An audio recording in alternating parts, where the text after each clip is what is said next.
A esposa do marido do monte e da pizza. Você lembra? Como é que é? A esposa do marido do monte da pizza. O cara ficava só no monte, descia para comer pizza. Orar com os amigos no monte, dias. Depois descia com os amigos, ia comer pizza. Mal passava em casa, até falei, poxa, troca a pizza por um pizzericozinho com a esposa. Um pizzerico com a esposinha, ia fazer muito bem a ela. Eu acho. E tal, eu sei, aquele hiper consagrado ao Senhor. Isso. E desconsagrado à senhora. Pizzerico. Tá precisando de um pizzerico. Isso. E aí, o que ela que fala aí? Ela volta. Ô Caio, olha só, eu expus meu sentimento de insatisfação, tentei um diálogo maduro, porque você falou para ela conversar com ele. Conversar com o rapaz. Inclusive mostrei o vídeo para ver se a ficha da pessoa cai. Resultado: frustração total. Ficou ofendido, não me deu solução e ainda para pirraçar dobrou suas atividades ministeriais. No monte. Você resolveu subir o monte 2 vezes mais. Partir, tá tipo montar uma cabana. Lá não façamos aqui 3 tendas. É aquela história. Vamos fazer 3 tendas lá, vamos ficar lá. 3 tendas lá no monte. E um forno, né, a lenha. Oh, que delícia, que romântico. Diz que não vai largar a obra por nada. A obra é subir o monte e descer para ter comunhão de pizza. Essas hóstias de pizza. É a obra. Com os irmãos. Tamanho da hóstia. Aquela hóstia, tamanho família. Aquela. Essa hóstia calabresa. Calabresa. E aí? E o pior é que continua. Diz que não vai largar a obra por nada. E o pior é que continua agindo comigo como se nada tivesse acontecendo. Ele deve estar pensando que eu estou possessa, sabe? Não, com certeza. Põe na conta do capeta ainda. A pessoa está me assistindo, já ficou semi-possessa, pelo menos. Do ponto de vista da interpretação do marido dela, ela tá para cair se debatendo no chão. Só para estar me vendo aqui, né? E aí? Aí ela segue dizendo, agora ela vai falar o que está acontecendo com ela. A questão é o seguinte, Caio. Mulher é sentimento, calor humano e necessidade de ser amada. Eu estou tão triste e decepcionado que a possibilidade de subir as paredes por necessidades sexuais... Eu falei a ela, não falei? Como vocês brincaram aí... tô falando sério. Mas ela tá tão arrebentada que ela fala assim, a possibilidade é praticamente zero. Ela broxou pra vida. Sim. Tô longe disso. Mas o problema dessas coisas não é isso, é que a pessoa pensa que broxou. Porque ela tá decepcionada e esmagada. A primeira palavra que ela usou hoje foi frustrada. Frustração total, não foi? Insatisfação. Mas depois ela frustração total. Ela diz depois que ela fala para ele.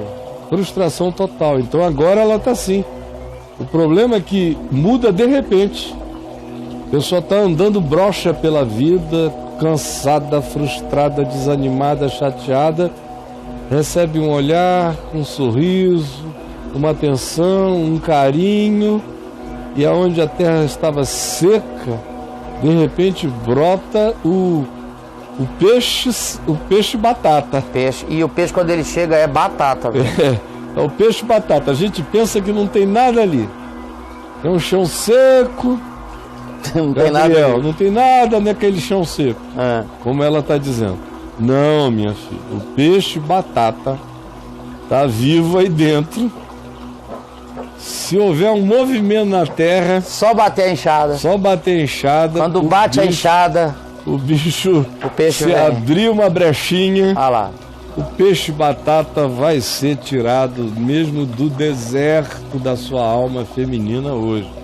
Mas enquanto você vê o peixe batata... Eu quero ler para nós o que Paulo diz aqui... Quando nos diz em 1 Coríntios, no capítulo 7... do verso 32 em diante, o seguinte, preste atenção, minha filha. Quem dera o seu marido lesse o Novo Testamento, fosse uma pessoa do Evangelho e não da montanha, fosse da palavra e não dos montes de pedra. 1 Coríntios 7, 32. O que realmente eu quero é que estejais livres de preocupação, marido e mulher. quem não é casado cuida das coisas do Senhor, de como agradar o Senhor. Se o seu marido não fosse casado, ele tinha o direito de dizer que ele iria se dedicar ao que ele quisesse se dedicar, porque ele não era casado, não seria. Poderia se consagrar ao que bem entendesse, inclusive àquilo que ele chama de obra. E que nesse caso é só uma obra mesmo, eles estão obrando o nada, porque não estão realizando a prioridade de um homem como ele, que Paulo descreve a seguir, que é o que se casou, que é o caso dele, que casou com você, no entanto é outra coisa, ele tem que cuidar das coisas do mundo, da família, da vida, do dia a dia, do cotidiano, de como agradar a esposa. O marido de Deus, solteiro, pode se dedicar ao que quiser. O marido, homem de Deus, casado, tem que se dedicar às coisas do mundo, da vida, ao pão, ao vinho, ao trabalho, ao gozo, ao namoro, ao prazer, ao cuidado, ao lazer, ao diálogo, de como agradar a esposa. E assim ele tem que saber que a vida dele é uma vida dividida entre, de um lado, servir o que a consciência dele pede dele como dom e serviço a Deus, ao próximo e à vida, e de um outro lado, a prioridade dele. Porque como alguém vai poder cuidar de qualquer que seja a obra de Deus, desprezando a sua esposa e a sua casa? É a pergunta de Paulo escrevendo a Timóteo. É que eles não conhecem o Novo Testamento, entendeu, minha filha? Eles vão para o monte, gritam, mas eles não entendem nada, eles não sabem nem por que eles estão gritando, eles não conhecem o Evangelho, eles andam em total ignorância. De Jesus eles têm o nome, esse fervor religioso, mas nenhum conhecimento do Evangelho. Como diz o profeta, o Senhor diz através de Oséias: o meu povo perece porque falta-lhe conhecimento. Aí fazem essas loucuras em nome de Deus. Mas e aí?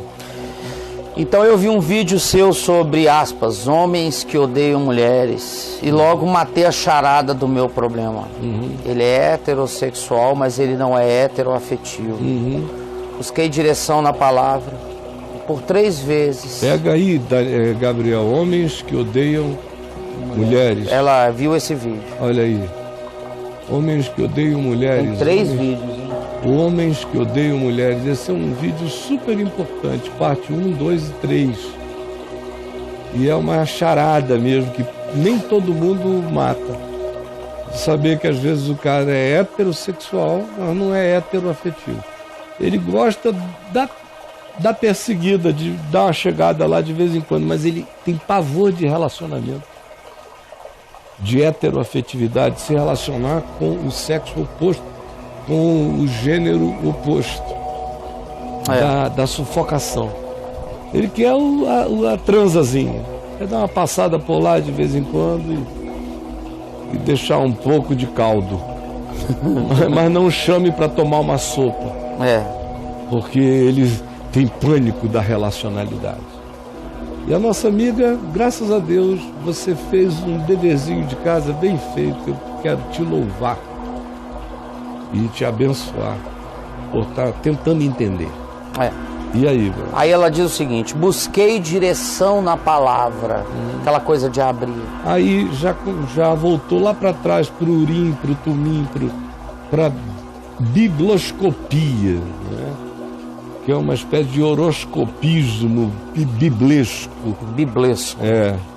Aí vai lá, mas vamos ver. E por 3 vezes saiu a parte em que Deus fala do ódio ao divórcio. Caio, eu já passei por coisas... Olha aí, por causa disso ela está achando que o que Deus disse que é para ela ficar nesse casamento, até rachar, sofrer até não poder mais, é o que dá ficar fazendo isso. Eu jamais faria isso. Eu sei o que Deus pensa, já está revelado, já está dito. O texto que você leu foi em Malaquias. Você leu o contexto?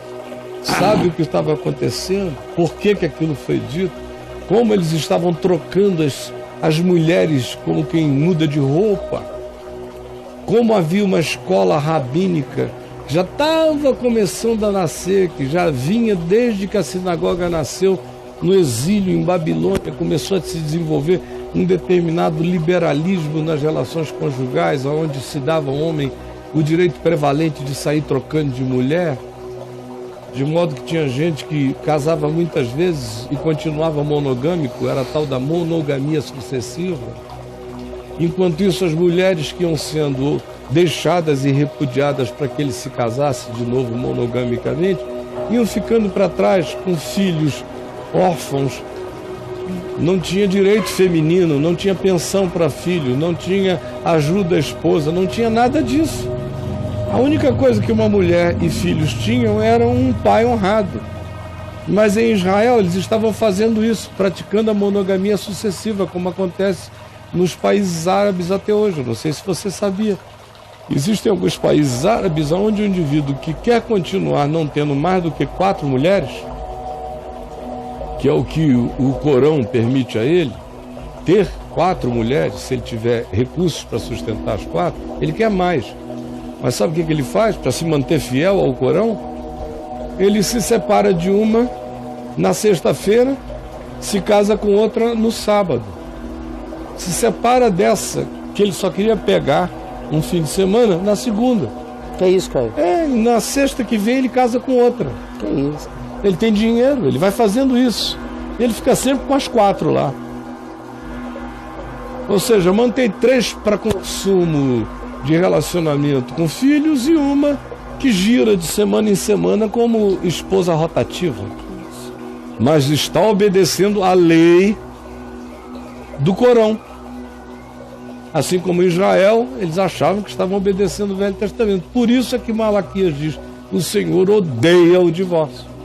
Agora o cara não entende o contexto e abre a Bíblia assim no dedômetro e vai na frase final. 3 vezes ao Senhor quer que eu fique na porcaria dessa relação até eu não aguentar mais, até rachar. Aí o que vai acontecer é que você vai virar peixe batata. Vai chegar uma hora daqui a 2 anos, um tempo, que qualquer enxada que passar ali, fizer um reguinho nesse chão seco, isso, você vai estar tão carente, minha querida, que você vai descobrir que está mais viva do que o peixe batata. Vai virar batata frita. Frita, cozida e tostada, ou baked potato, com aquele recheio. Isso mesmo. Aquele recheio branco e de bacon. Do kit de batata. No kit batata lá, na sua baked potato. Kit de batata vai comer. No Outback é Jack Potato. Jack Potato? Então você chega lá. Acaba aí nesse ponto, ó, tá viva, mas tá pensando que tá morta. Vai aguentar quanto tempo? Aí, botou o dedo e Deus falou para ela no tarô bíblico. Ela tarolizou a Bíblia, né? Busquei direção na palavra, 3 vezes saiu a parte em que Deus fala do ódio. A mulher também, o cara queria uma direção do Senhor para a vida dele. Ele abriu a palavra, botou o dedo na escritura e leu lá, e foi Judas e enforcou-se. Ele estava dizendo: Senhor, o que eu faço da minha vida? E foi Judas e enforcou-se. Aí ele: não, Senhor, fala comigo. Aí abriu, botou o dedo, caiu de novo, mais ou menos na mesma passagem como ela, Malaquias: o Senhor odeia o divórcio. Ou está escrito lá, né? Vai tu e faze o mesmo. O Senhor, eu não estou entendendo. Me ajuda. Senhor, eu não, me salva disso. Isso. Senhor, eu vou pedir de novo, fala comigo. Aí abriu. Botou dentro. O que tens de fazer, faze-o depressa. Nossa! Aí você viu o que aconteceu, né? O cara foi, ela foi e se enforcou. É o que acontece com essa moçada aqui. Eles ficam pensando que Deus fala assim, que a Bíblia é um tarô. Na roleta. Não faça isso, minha filha. Vá para Tábua Ouija, já que você tem esse tipo de crença pagã. Mas não faça isso com a escritura, não. Lê, ela é para ler. Ela é para ler. Até esse negócio de botar o dedo só foi possível nem de Gutenberg para cá, porque era uma Bíblia tão grande quando imprimiram a primeira, que não dava para carregar assim. com as duas mãos. Só deu para botar o dedo. Deus só começou a falar desse modo depois de Gutenberg. E em segundo lugar, depois que a prensa de Gutenberg conseguiu imprimir textos muito menores, juntinhos. Aí Deus começou a falar, porque antes ele ficou sem falar esses milênios todos, minha filha. Veja como Deus precisa de uma tábua Ouija. Nem que seja de papel bíblico. Só conseguiu isso aí depois que diminuiu a fonte, né? Só depois que diminuiu a fonte. No caso de vocês, depois que a fonte acabou, foi que isso começou a acontecer. Depois que a fonte secou. Não faço não, filha. Caio, eu já passei por coisas bem piores e sobrevivi pela direção de Deus. Só que essa, necessariamente, está me matando aos poucos. Eu estou até perdendo a alegria de viver porque eu não consigo resolver essa situação. Travei, entende? Estou sem ação, paralisei. Claro, ela vai abrir a Bíblia como tábua Ouija e Deus diz, olha, aquilo que está te matando, eu quero que tu fiques aí para morreres até o fim. Claro que você só podia estar como você está. Agora, eu te garanto, minha querida, que o contexto no qual Deus falou aquilo em Malaquias foi o que eu expliquei aqui. E sempre que aquilo acontece, a palavra de Deus é aquela. Não é o teu caso. Você está vivendo num outro país, numa outra cultura, com outras liberdades, em outro regime legal, em possibilidades enormes, onde o divórcio, frequentemente, é a solução para os casamentos que não casaram as pessoas. Como é o seu caso, você mesma conclui que ele é heterossexual, mas não gosta da relação heteroafetiva. Gosta mesmo é dos amigos. E de dar uma passada aí pelo teu sexo quando bate um tesão. Você está infeliz. E o teu Deus diz para você ficar infeliz nesse casamento que você diz que é uma doença. Então, veja se faz sentido. Você está esperando o quê? Que de repente esse homem vire outra coisa? Que o que você sacou você não tenha visto de fato? Você vai o quê? Lutar contra a verdade? Quem foi que venceu a verdade? E como é que a vontade de Deus se manifesta na tua vida e ela não é boa, não é agradável e não é perfeita? Que pedido divino é esse? De sacrifício? Que sacrifício é esse? Se ele diz misericórdia, compaixão, eu quero. Não holocausto, não sacrifício. Minha filha, vocês não entenderam mesmo o Espírito de Cristo, o Espírito do Evangelho. Mas continua aí com a gente, você vai compreender.